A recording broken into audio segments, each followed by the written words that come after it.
Joining us now is Timothy Sota. He's an attorney representing Arizona Attorney General GOP candidate Abe Hamadeh, who is continuing a legal fight challenging the certified result of the 2022 election. He's also a former prosecutor in the Maricopa County Attorney's Office. Thank you so much for coming on the show.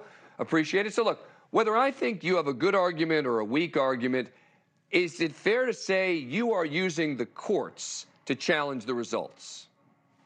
That's correct, Dan, and thanks for having me on the show. But one thing I would say is that's what the people in Arizona did with the appointment of the electors, that the alternate electors, which are now the subject of apparently a criminal investigation by our Democrat Attorney General. They had a court case going too.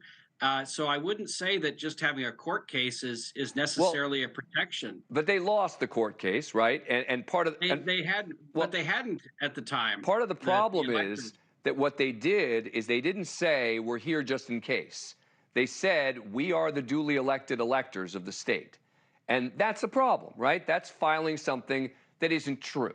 And that's a separate issue. I mean, look, that's not why I'm happy to discuss this, not why I invited you on. I'm happy to have that discussion, but that is different than what Kari Lake has been doing. Kari Lake is not filing false documents, and nor is your client, with state officials claiming that they were the duly elected electors, et cetera, of the state. Yeah, we don't have electors for a gubernatorial race, but you know, I mean, I think that if you're mounting an election challenge, I think you have to have somebody there just in case. I do agree that I think if you're advising someone, I think you want to have a bona fide election challenge. That's the big thing. Yep. And yeah, I mean, you have to be careful about how you represent yourself. But I mean, I personally, I live in the state. I mean, I follow the news stories. I was not involved as a lawyer in any of those things. And